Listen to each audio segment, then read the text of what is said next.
Hola muchachos. Bueno, aquí continuando con la clase de los capacitores. Vamos a hablar ahora sobre la capacitancia. La capacitancia es la forma en la que uno puede decir cuánto puede medir un capacitor, cuánto tiene un capacitor. Esto normalmente uno lo conoce por microfaradios. Microfaradios, repito, microfaradios. Faradios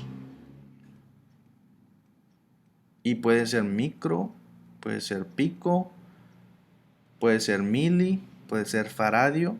Micro simplemente indica que es muy pequeño. Los capacitores normalmente son en microfaradios, ¿verdad? Pero para entender cómo funcionan estos capacitores, aquí hay un circuito. Después vamos a leer esta parte de texto, pero quiero explicarles aquí. Miren, aquí hay una batería, corriente directa, obviamente, un interruptor, un resistor, y aquí hay unas placas metálicas, placas de un material conductor, cualquiera. Puede ser aluminio, hierro, cobre, cualquier material conductor. Pero miren, están separadas, ¿ok? Esto es aire. Están separadas, están cerca de ellas, pero están separadas. Una placa conectada, si tú te fijas, a la línea que viene del positivo y la otra del negativo a la otra placa.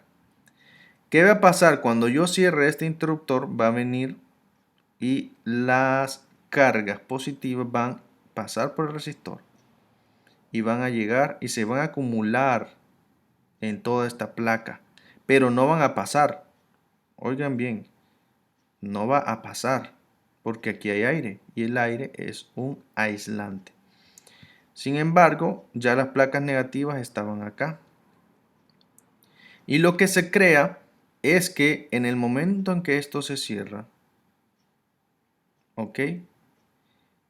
Aquí ya se movieron cargas y están almacenadas en las placas metálicas, tanto esta como esta. Al momento en que yo vuelvo a abrir el circuito, ¿ok? Estas cargas no regresan acá, ¿ok? Se quedan almacenadas en el metal y también las cargas negativas quedan almacenadas en el metal. Por lo que yo me puedo llevar este capacitor y él va a tener todavía su energía almacenada. Vamos a leer entonces esto, a ver, para que nos explique mejor. Hasta ahora hemos examinado solo cargas esféricas positivas y negativas aisladas, pero la descripción puede ampliarse a superficies cargadas de cualquier forma y tamaño. En la siguiente figura, por ejemplo, se conectaron dos placas de un material como el aluminio, el metal de mayor uso en la construcción de capacitores, a una batería por medio de un interruptor y un resistor. Si inicialmente las placas paralelas están descargadas y el interruptor se deja abierto, no existe ninguna carga positiva o negativa neta en una o en otra placa. Sin embargo, en el momento en que se cierra el interruptor, se extraen electrones de la placa superior a través del resistor hacia la terminal positiva de la batería. Al principio habrá una oleada de corriente de magnitud limitada por la resistencia presente. Luego el nivel de flujo declinará, como se demostrará en secciones siguientes. Esta acción crea una carga positiva neta en la placa superior. La terminal negativa repele los electrones a través del conductor inferior hacia la placa inferior a la misma velocidad que son atraídos hacia la terminal positiva. Esta transferencia de electrones continuará hasta que la diferencia potencial a través de las placas paralelas sea exactamente igual al voltaje de la batería. El resultado final es una carga positiva neta en la placa superior y una carga negativa en la placa inferior, muy parecida en muchos aspectos a las dos cargas aisladas de la figura. Bueno, entonces después de todo eso, por eso me gusta más explicar con propias palabras, porque el texto enreda mucha cosa. Entonces, lo que les estaba explicando. Cuando se cierra el interruptor o cuando tú conectas una batería a una placa metálica, separada por algo aislante y hay otra placa metálica muy cerca, muy cerca, ¿ok? No es que vas a conectarla a 2 pulgadas, tiene que ser bastante cerca, pero tiene que estar aislante. En medio tiene que haber un aislante. ¿Ok? Se va a crear eso. Otra cosa es que va a pasar una corriente muy rápida, elevada, ¿verdad? Porque hay como un impulso de que la corriente quiere llegar para acá, pero se detiene abruptamente porque hay un aislante. ¿Ok? Esto estamos hablando en corriente directa. Y en el video anterior dije yo que el capacitor en corriente directa se comporta como un circuito abierto una vez ya está cargado. Cuando él ya se cargó, ya es un circuito abierto. O sea que por aquí ya no pasa corriente. ¿Ok?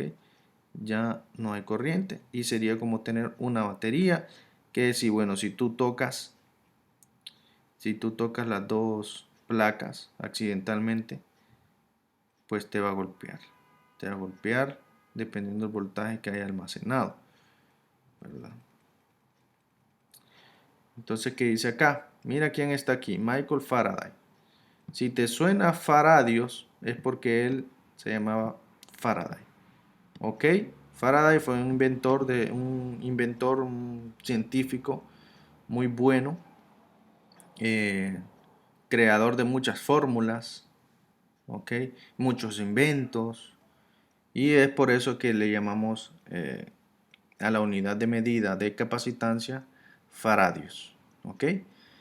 Dice acá, antes de continuar es importante señalar que todo el flujo de la carga ocurre a través de la batería y el resistor, no a través de la región entre las placas. En todos los sentidos de la definición existe un circuito abierto entre las placas del capacitor. Repito, existe un circuito abierto entre las placas del capacitor. Entonces, cuando yo te pregunto en una prueba cómo funciona un capacitor en un corriente directa, la respuesta correcta es como un circuito abierto, ¿verdad? Y si fuera en corriente alterna, como un circuito cerrado. La capacitancia es la medida de la capacidad de un capacitor de almacenar cargas en sus placas. En otras palabras, su capacidad de almacenamiento. Además, cuanto más alta es la capacitancia de un capacitor, más grande es la capacidad de carga almacenada en las placas con el mismo voltaje aplicado. Esto tienes que tener muy en cuenta. Los capacitores tienen sus datos de placa marcados y unos dicen 450 voltios, por ejemplo. Muy importante saber. Hay otros que solo soportan 110 voltios. Otros que son solo para corriente directa. Muy importante, no conectarle más del voltaje. Porque si le conectas más del voltaje, ellos van a explotar y son muy peligrosos. Los que son electrolíticos tienen un líquido adentro que se calienta y te puede quemar, ¿verdad? Así que tienes que revisar de qué voltaje es, ¿ok? Él se va a cargar al voltaje que tú le apliques. Así que puedes ponerle un capacitor de 450 voltios y le aplicas 110 voltios, pues él se va a llenar hasta 110 voltios. No significa que va a llenarse de 450. Él se va a llenar hasta donde el voltaje que tú le pongas. Sin embargo, va a almacenar más energía o menos energía dependiendo de la capacitancia. Entonces puedes encontrar capacitores pequeños como de 1 microfaradio, de 2 microfaradios, de 3 microfaradios, que los puedes encontrar en ventiladores de pedestal, hasta capacitores de 50 microfaradios, 70 microfaradios, 100 microfaradios, muy grandes como cilindritos, cilindros de aluminio. Los puedes encontrar en motores grandes, motores eléctricos grandes, lavadoras, microondas, ¿verdad? Que los microondas, pues ellos tienen un voltaje altísimo, hasta soportan 2000 voltios. Ahí puedes encontrar capacitores. Son muy peligrosos, repito. Hay que descargarlos. Y la manera de descargarlos es por medio de poner un cable entre sus dos terminales y vas a ver una chispa enorme. si está cargado. Si no está cargado no va a hacer nada y puedes tocar las terminales. ¿Ok? Entonces es muy importante saber eso. Muy importante saber eso con el cuidado de los capacitores. ¿Ok? La unidad de medición aplicada a los capacitores es el farad, nombrado así por el científico inglés Michael Faraday, quien realizó una extensa investigación en el campo. Lo que te estoy diciendo, no te estoy mintiendo, que gracias a Faraday y en honor a él le pusieron la unidad de medida del capacitor faradios o farad, F, ¿verdad? Un capacitor tiene una capacidad de un faradio si se deposita un C de carga que es igual a 6.242 por 10 a la 18 electrones en las placas por una diferencia de potencial de 1 voltio a través de sus placas. Sin embargo, el farad o faradio se suele tomar como una medida de capacitancia demasiado grande en la mayoría de las aplicaciones prácticas, por lo que se utiliza con más frecuencia el microfaradio, 10 a la menos 6, o el picofaradio, 10 a la menos 12. La relación que conecta el voltaje aplicado, la carga sobre las placas y el nivel de capacitancia está definido por la siguiente ecuación. Capacitancia es igual a coulombs, que es carga, sobre voltaje. La ecuación 5.5, que es la que está aquí, revela que para el mismo voltaje, cuanto más grande es la carga sobre las placas, más alto el nivel de capacitancia. Si escribimos la ecuación en la forma carga igual a C por B, ¿verdad? Es obvio por la relación resultante que a mayor capacitancia o voltaje aplicado, mayor es la carga sobre las placas. Es lógico. Es como que tú me preguntes a mí, esta fórmula te está diciendo lo siguiente. Es como que tú me preguntes, profe, ¿y cuál pega más? ¿Uno de 1 microfaradio o uno de 50? ¿Qué crees que va a ser? ¿Qué crees que va a ser?